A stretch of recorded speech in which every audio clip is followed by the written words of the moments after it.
ఇవాళ నేను ఉస్మానియా యూనివర్సిటీ ఇక్కడికి రాని విద్యార్థులకు నేను సూచన చేయదలుచుకున్నా.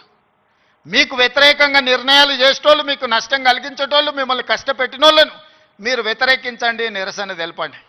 మీకోసం పనిచేయాలన్న ఆలోచనతోని మీ ఆలోచనలు తెలుసుకుందామని, మీ సమస్యల్ని చూద్దామని, మీ సమస్యల్ని పరిష్కరించాలని వస్తున్న వాళ్ళని మీరు వ్యతిరేకించడం ద్వారా ఈ అభివృద్ధిని అడ్డుకున్న వాళ్ళం అవుతామా, లేకపోతే అభివృద్ధిని ఇంకా ముందుకు తీసుకెళ్లిన వాళ్ళం అవుతామా, మీరు ఒకసారి ఆలోచన చేయండి.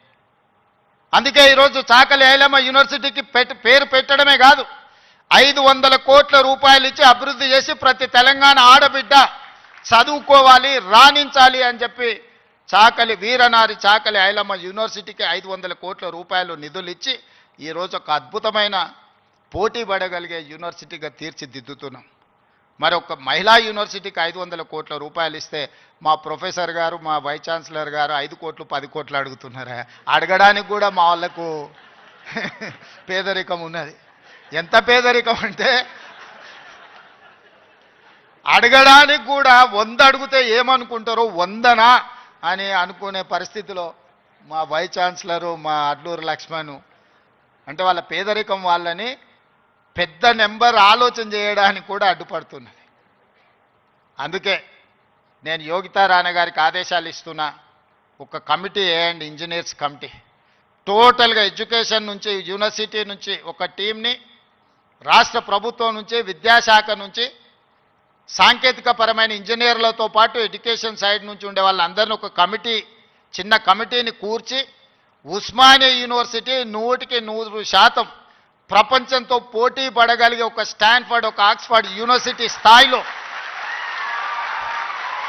మనకేం తక్కువ 3 లక్షల కోట్ల రూపాయల బడ్జెట్ ఉంది.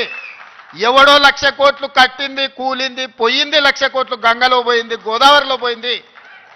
మీకోసం ఒక 1000 కోట్లు ఖర్చు పెట్టడానికి మాకేమన్నా దరిద్రం ఉందా? నేను స్పష్టంగా చెప్పదలుచుకున్నా, ఈ సంవత్సరం విద్యాశాఖ కోసము 40,000 కోట్లు ఖర్చు పెట్టిన 40,000 కోట్లు ఈ సంవత్సరం young India integrated residential schools 100 నియోజకవర్గాల 100 young India integrated residential schools, ఒక్కొక్క స్కూల్కి 25 ఎకరాల స్థలం, 200 కోట్లు, 20,000 కోట్ల రూపాయలు ఈరోజు యంగ్ ఇండియా ఇంటిగ్రేటెడ్ స్కూల్స్కి నేను సంతకం పెట్టి ఇచ్చిన. యంగ్ ఇండియా స్కిల్స్ యూనివర్సిటీకి 500 కోట్లు పెడుతున్నాం. యంగ్ ఇండియా స్పోర్ట్స్ యూనివర్సిటీకి ఈరోజు 100 కోట్లు పెడుతున్నాం. యంగ్ ఇండియా పులీస్ స్కూల్స్కి ఈరోజు మనం 100-200 కోట్లు ఖర్చు పెడుతున్నాం. నేను అడుగుతున్న మిత్రులారా, ఈ ఉస్మానియా యూనివర్సిటీకి ఏమి ఇచ్చినా తక్కువే, ఎంత ఇచ్చినా తక్కువే. ఇది చరిత్ర కాలగర్భంలో కలవద్దు. ఇది చరిత్రకు ఎప్పుడు నిటారుగా నిలబడ్డ సజీవ సాక్షిగా ఉండాలి ఉస్మానియా యూనివర్సిటీ. ఏం కావాలనో అడగండి, అడగకపోతే మీ పేదరికమే, అడగకపోతే మీదే పేదరికం. అది నా తప్పు కాదు, అది మీ తప్పు, మీ పేదరికం తప్పు. మీ ఆలోచనల్ని సవరించుకొని, అంచనాలను వేసుకొని ఏమేం కావాలనో చెప్పండి, అన్నిటిని ఇచ్చే బాధ్యత నాది. దీన్ని ఒక అద్భుతమైన యూనివర్సిటీగా, ఈ యూనివర్సిటీ లేకపోతే తెలంగాణకు చరిత్రనే లేదు. తెలంగాణ చరిత్రను నిక్షిప్తం చేసే యూనివర్సిటీ ఉస్మానియా యూనివర్సిటీ. తెలంగాణ పదానికే ప్రత్యామ్నాయం ఉస్మానియా యూనివర్సిటీ. అలాంటి తెలంగాణకు ప్రత్యామ్నాయమైన ఉస్మానియా యూనివర్సిటీ, సిద్ధాంతాలకు వేదికైన ఉస్మానియా యూనివర్సిటీ, ఓ గద్దరన్నను, ఓ జార్జి రెడ్డిని ఇచ్చిన ఉస్మానియా యూనివర్సిటీ, ఓ జైపాల్ రెడ్డిని, ఓ పివి నరసింహారావుని ఇచ్చిన ఉస్మానియా యూనివర్సిటీని తెలంగాణ రాష్ట్ర సాధనలో ముందు భాగాన నిలబడి తెలంగాణ సాధించిన ఉస్మానియా యూనివర్సిటీని ఇలా గాలికి వదిలేయడం బాధ్యతను ఒకసారి ఆలోచన చేయండి. అందుకే మిత్రులారా, ఏమైనా అంచనా వేసుకోండి, ఏమేం కావాలనో నాకు చెప్పండి, మళ్ళీ నేను వస్తా. ఠాగూర్ ఆడిటోరియం కాదు, ఠాగూర్ ఆడిటోరియం కాదు. మా వీసీ గారికి, మా పోలీస్ సిబ్బందికి చెప్తున్నా, ఆ ఎల్ల నేను వచ్చిన రోజు క్యాంపస్ లోపల ఒక్క పోలీసు కూడా పెట్టకండి. ఏ విద్యార్థులు ఏ నిరసన అయినా తెలపనియండి, నిరసన తెలిపే స్వేచ్ఛ కూడా వాళ్ళకి ఇద్దాం. ఆర్ట్స్ కాలేజ్ ముందు మీటింగ్ పెడతా, మీకు కావలసిన 100 కోట్ల నిధులు ఇస్తా. మళ్ళీ మీటింగ్ ఆర్ట్స్ కాలేజ్ దగ్గరనే, అక్కడ ఇక్కడ కాదు.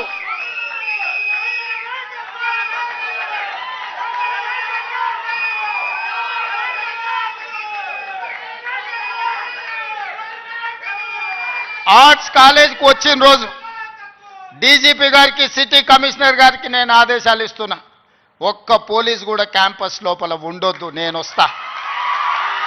ఎవరు వీళ్ళు?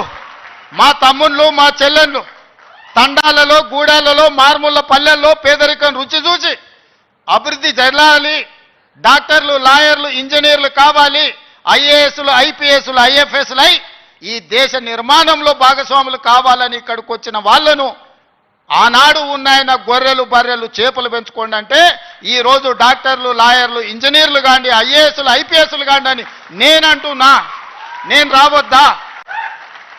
ఎందుకు రావద్దు? గొర్రెలు బర్రెలు చేపలు పెంచుకునేటోనికి నేను రావద్దని కోరుకుండొచ్చు, కానీ డాక్టర్లు లాయర్లు ఇంజనీర్లు ఐఏఎస్లు ఐపీఎస్లు అయ్యే విద్యార్థులకు నేను రావద్దని నన్ను అడ్డుకోవాలన్న ఆలోచన ఎందుకు ఉంటుంది?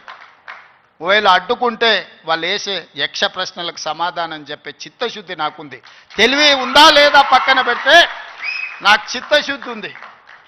నా చిత్తశుద్ధిని ఎవరు ప్రశ్నించలేరు, ఎవరు శంకించలేరు. అందుకే మీరు అంచనాలు పెంచండి, అంచనాలు వెయ్యండి, అన్ని వివరాలు సేకరించండి. డిసెంబర్ మాసం మనకు అత్యంత కీలకమైన మాసం.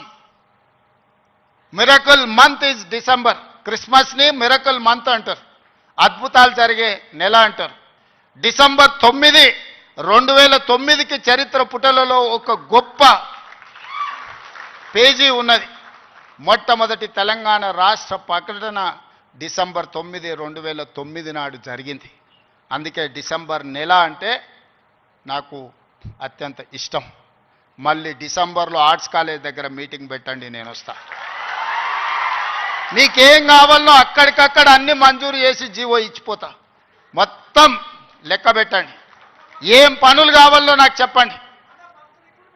అన్ని రిక్రూట్మెంట్స్తో సహా మీరు ప్రణాళికలు చేసుకోవాల్సింది. నేను మంజూరు చేసేదే నా బాధ్యత.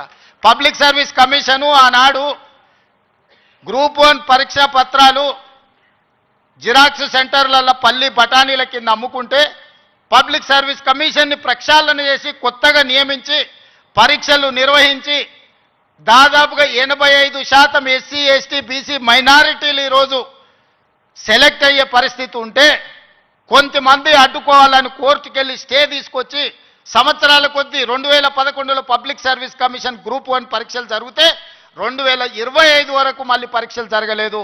14-15 ఏళ్ల తర్వాత నేను పరీక్షలు నిర్వహిస్తే ఫలితాలను ప్రకటించకుండా అడ్డుకుంటారు. విద్యార్థులారా మీరు ఆలోచన చేయండి. 60,000 ప్రభుత్వ ఉద్యోగాలు ఒక్కొక్కరి తలలు లెక్కబెట్టి ఎల్పీ స్టేడియంలోనే వాళ్ళ కుటుంబాలు వాళ్ళ తల్లిదండ్రులను పిలిచి నియామక పత్రాలు అందించి 60,000 ప్రభుత్వ ఉద్యోగ ఖాళీలను మొదటి సంవత్సరంలోనే భర్తీ చేసిన.